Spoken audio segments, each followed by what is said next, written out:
He sat in the dark for a long time thinking, did the Jedi really think they were any better than the Sith just because they killed, lied, and dealt under the table in the name of justice and peace? For the first time since he'd woken up in the past, he dredged up his memories of the Jedi he remembered and couldn't help the disgust that rose with them. He felt the familiar pull of the dark side stir in the back of his mind, almost as if it had been waiting for these negative thoughts. It whispered and wound its way around his soul, taunting, teasing, and promising power, and for the first time since he'd come back in time, he considered giving in. The Jedi were a corrupt, stagnant order that insisted on getting things done their way, no matter what the Force wanted. Take out the stagnant part, and he had the Sith. Were they that different, really?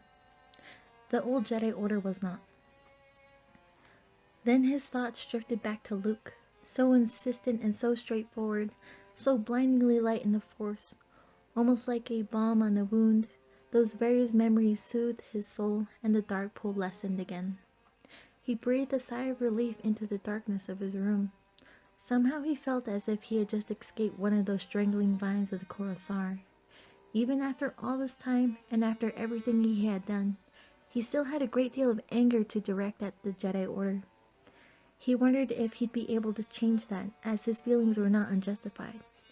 If he wanted to keep his promise to his son, though, then he would have to do something. Then a new thought occurred to him. Maybe he was going about this all wrong. For as long as he could remember, it had been Jedi versus Sith, good versus evil supposedly. But was it? He embraced both sides of the Force and had been embraced by each in turn at one point or another in his life. Dark side versus light side, Bogan versus Ashla, power versus peace.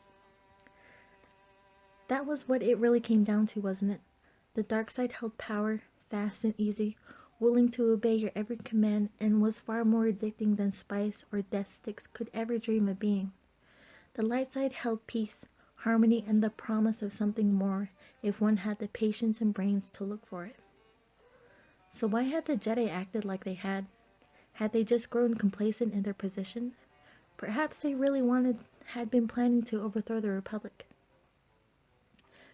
If he had paused and actually thought about it rationally, even back when the Empire had just begun, he might have realized that there was no possible way the Jedi would have tried to overthrow the Republic. Control it from the background? Maybe. Completely take it over? No. He had just been too blinded by hate and rage to see it. So what else had he missed? Had Obi-Wan really betrayed him? Had Padme? Oh, the thoughts that had run through his head when he had seen Obi-Wan on that ramp on Mustafar.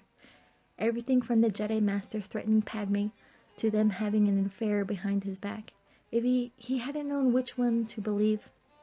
Funny how quickly confusion could be turned into anger. So what had really happened on the most painful day of his former life? His mind seemed to shy away from the very thought. Did he even want to know, really? No, he didn't, but he also needed to. He had no doubt that the Emperor had played him like a puppet. He had grown to expect it from the man. So why did it hurt so much more with Obi-Wan and Padme? Why had it been so much easier to conjure anger from their memories? Obi-Wan had snuck aboard her ship. He could see that now. That was the only explanation for her reaction. He needed to find Anakin and knew of her relationship with Padme, so he confronted her, found out about her pregnancy, and put two and two together, and tricked her into coming after him. A flare of anger surged through him at the thought of Obi-Wan doing that to Padme, but he refused to acknowledge it and the darkness that came with it. He also felt an immense relief with the thought that Padme had most likely not betrayed him at all. So Obi-Wan had tricked his wife, stowed away, and gone to kill him. So why hadn't he ended it there? He could have. As a Jedi, he should have. Obi-Wan had left him to burn, but he hadn't killed Anakin. He could always remember that pain face, the sheer agony he felt at the same time seared into his brain, even as he screamed out how much he hated his former master, his best friend.